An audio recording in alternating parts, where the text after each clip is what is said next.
बिस्मिल्लाहिर्रहमानिर्रहीम। Welcome back dear students, अस्सलामु अलैकुम। तो आज हम डिस्कस करते हैं फंगस लाइक प्रोटिस्टस। तो स्टूडेंट्स, फंगस लाइक प्रोटिस्टस को हम मोल्ड्स भी कहते हैं और इसकी दो टाइप्स पढ़ेंगे आप, स्लाइम मोल्ड और वाटर मोल्ड। स्लाइम मोल्ड को हम मिक्सोमाइकोटा कहते हैं और वाटर मोल्ड को हम ओमाइकोटा कहते हैं। तो अगर हम बात करें सिमिलरिटीज़ फंजाई और फंगस लाइक प्रोटिस्टस मतलब मोल्ड के दरमियान, तो कौन कौन सी सिमिलरिटीज़ हैं। तो स्टूडेंट्स, यहाँ पर आप देखें तो दोनों के दोनों हेटरोट्रॉफ ऑर्गेनिजम्स हैं, मतलब ये ऑटोट्रॉफ नहीं है, इनके पास क्लोरोफिल मौजूद नहीं होता, ये फूड के लिए दूसरे ऑर्गेनिज्म के ऊपर डिपेंड करते हैं। और दूसरी जो सिमिलरिटी है वो इनका जो बॉडी है या इनका जो माइसीलियम है वो थ्रेड लाइक स्ट्रक्चर से बना होता है, जिसको हम कहते हैं हाइफी। तो डिफरेंसेस की बात करें दोनों ऑर्गेनिज्म के अंदर, फंजाई में और फंगस लाइक प्रोटिस्टस में, तो फंजाई में सेंट्रियोल्स मौजूद नहीं होते। फंगस लाइक जो प्रोटिस्टस होते हैं उनमें सेंट्रियोल्स जो है होते हैं। सेल वाल दोनों में मौजूद होती है। सेल वाल जो फंजाई की होती है वो स्टूडेंट्स काइटन की बनी होती है, और सेल वाल जो फंगस लाइक प्रोटिस्टस की जो होती है वो सेलुलोज से बनी होती है। मेजर कंपोनेंट सेलुलोज होता है। उसके बाद डिफरेंसेस ज़्यादा इन दो ऑर्गेनिजम्स के दरमियान और सिमिलरिटीज़ जो है स्टूडेंट्स बहुत कम है। तो डिफरेंसेस ज़्यादा होने की वजह से है किंगडम फंजाई में ये एग्जैक्टली फिट नहीं हो रहे थे, तो इस वजह से किंगडम फंजाई से ये निकाल के किंगडम प्रोटिस्टा में प्लेस कर दिया गया। तो स्टूडेंट्स, अब हम पढ़ते हैं स्लाइम मोड्स, जिसका दूसरा नाम था मिक्सोमाइकोटा।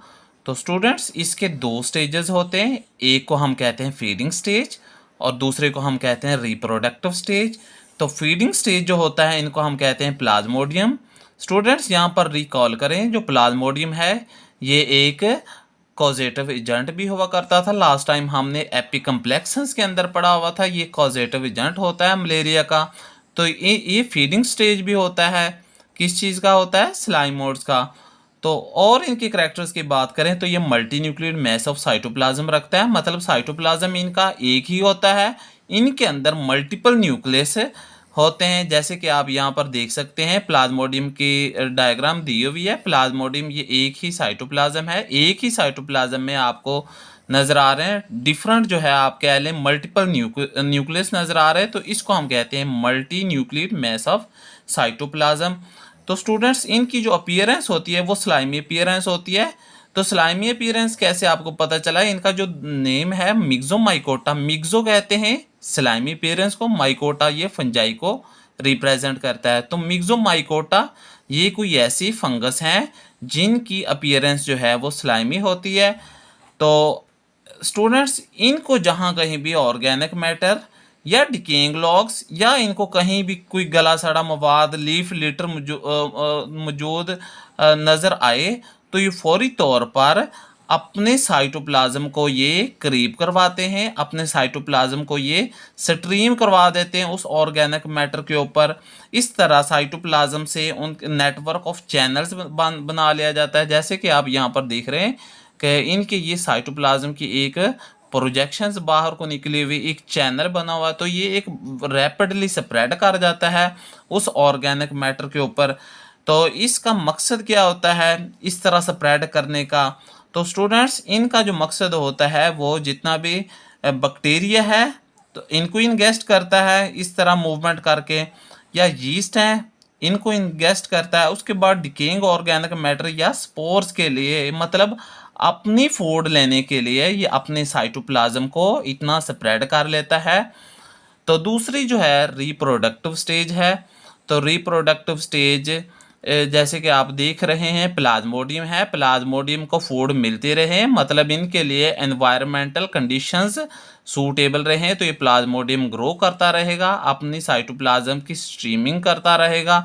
तो जैसे ही एनवायरनमेंट के अंदर कोई एनवायरमेंटल कंडीशंस आ जाती है तो इस अनफेवरेबल एनवायरमेंटल कंडीशंस को टॉलरेट नहीं कर सकता, तो ये इस अंदाज में आना स्टार्ट हो जाता है अपने आप को बचने के लिए, डेड होने से बचने के लिए, या अपने सर्वाइवल जो है कंटिन्यू करने के लिए ये अपने कुछ स्पोर्स क्रिएट कर लेता है। और वो स्टूडेंट स्पोर्स किस तरह बनाएगा, तो स्पोर्स ये एक स्टॉक लाइक स्ट्रक्चर्स मौजूद होती है, उनके ऊपर रिप्रोडक्टिव स्ट्रक्चर मौजूद होती है जिसको हम स्पोरेंजियम कहते हैं। स्पोरेंजियम के अंदर स्पोर्स बनेंगे, स्पोर्स की मियोसिस होगी, तो मियोसिस होने के रिजल्ट में स्पोर्स की तादाद बढ़ेगी। जब स्पोर्स की तादाद स्पोरेंजियम के अंदर बढ़ जाएगी तो स्पोरेंजियम जो है ब्रस्ट हो जाएगा, रप्चर हो जाएगा। रप्चर होने के बाद स्पोर्स बाहर आ जाएंगे। स्पोर्स जो है स्टूडेंट्स ये हैप्लॉइड होते हैं। उसके बाद स्पोर्स को जैसे ही कोई फेवरेबल कंडीशंस मिलेंगी तो ये फौरी तौर पर जर्मिनेट करना स्टार्ट कर देंगे। तो जर्मिनेट करके ये स्टूडेंट्स दो तरह के सेल्स बनाएंगे। तो एक को हम कहेंगे बाइफ्लैजिलेटेड सेल्स हैं, और स्टूडेंट्स दूसरे को हम कहेंगे ये स्वार्म सेल्स है जो कि अमेबा लाइक स्ट्रक्चर में नजर आते हैं, या इसको अमेबाइड सेल्स भी कहते हैं या स्वार्म सेल्स भी कहते हैं। तो ये स्वार्म सेल जो है आपस में फ्यूज़ होंगे, इस प्रोसेस को सिनगैमी कहेंगे। और इसी तरह बाइफ्लैजिलेटेड सेल्स भी आपस में फ्यूज़ होंगे तो इसको भी सिनगैमी कहेंगे। तो ये आपस में एक दूसरे के साथ कंबाइन होंगे, कंबाइन होने के रिजल्ट में जाइगोट बनेगा। तो जाइगोट के बाद जाइगोट जो है स्टूडेंट्स ये एक डिप्लॉयड होता है। उसके बाद जाइगोट फर्दर ग्रो करता हुआ ये दोबारा से प्लाज्मोडियम बनाने की कोशिश करेगा। इस तरह प्लाज्मोडियम जो है दोबारा से बन जाता है multi nucleate mass of cytoplasm, दोबारा से ये अपने गेन कर लेता है। उसके बाद ये जो है साइकिल इस तरह रिप्रोडक्टिव साइकिल जो है ऐसे चलता रहता है। अब इनकी एक बड़ी मशहूर स्पीशीज़ है स्लाइम मोल्ड की, मिक्सोमाइकोटा की, जिसको हम कहते हैं फाइसेरम पॉलीसिफेलम। तो इसको हम कहते हैं ये एक रिसर्च ऑर्गेनिज्म है या रिसर्च के तौर पर इस्तेमाल किया जाने वाला एक मॉडल ऑर्गेनिज्म है, क्योंकि ज़्यादातर रिसर्च जो है इसी ऑर्गेनिज्म पे हुई है फंगस में। तो फाइसेरम पॉलीसिफेलम इसका नाम है। तो स्टूडेंट्स इसको ज़्यादातर यूज़ किया जाता है ग्रोथ के लिए, मतलब इंक्रीज इन सेल जब ऑर्गेनिज्म के अंदर हो रहा हो तब हम फाइसेरम पॉलीसिफेलम यूज़ करेंगे। या डिफरेंटिएशन के लिए, डिफरेंटिएशन कौन सा प्रोसेस होता है जब एक सेल्स ने दो सेल्स में जाना होता है या मल्टीपल सेल्स में जाना होता है, तो उसकी फॉर्म्स आप कह लें मॉर्फोलॉजी या फिजियोलॉजी उसकी चेंज हो जाती है। तो एक सेल से डिफरेंट सेल्स का बन जाना डिफरेंट फिजियोलॉजी के साथ, डिफरेंट मॉर्फोलॉजी के साथ, उसको हम कहते हैं डिफरेंटिएशन। या आप कह लें साइक्लोसिस के लिए भी हम इस स्पीशीज़ को इस्तेमाल करते हैं, इस मेंबर को इस्तेमाल करते हैं। साइक्लोसिस स्टूडेंट्स क्या होती है? The streaming movement of cytoplasm around nucleus is known as cytoplasm. तो साइटोप्लाज्म जब फ्लो करता है न्यूक्लियस के आर पार तो इस मूवमेंट को हम साइक्लोसिस कहते हैं। या साइटोस्केलेटन के फंक्शंस को स्टडी करने के लिए भी हम इसी मेंबर को इस्तेमाल करते हैं जिसका नाम है फाइसेरम पॉलीसिफेलम। स्टूडेंट्स अब हम पढ़ते हैं वाटर मोल्ड। तो वाटर मोल्ड का दूसरा नाम ओमाइकोटा भी है। तो जनरल करैक्टर्स की बात करें तो इसको हम कहते हैं ये प्रोटिस्टस का एक कदीम ग्रुप है, इससे बिलोंग करता है। उसके बाद इनके पास ई सेप्टेड हाइफी होते हैं। ई सेप्टेड हाइफी के अमराद है कि इनकी जो हाइफी होते हैं, इनकी जो थ्रेड लाइक स्ट्रक्चर्स होती हैं वो बेसिकली क्रॉस वॉल्स पर मुश्तमल नहीं होती, मतलब नो पार्टीशन नहीं होती। उनकी जो न्यूक्लियस होती है वो इस तरह साइटोप्लाज्म में ऐसे पड़े होते हैं, तो उनमें कोई क्रॉस वॉल्स दरमियान में नहीं होती। तो ई सेप्टेड हाइफी रखते हैं।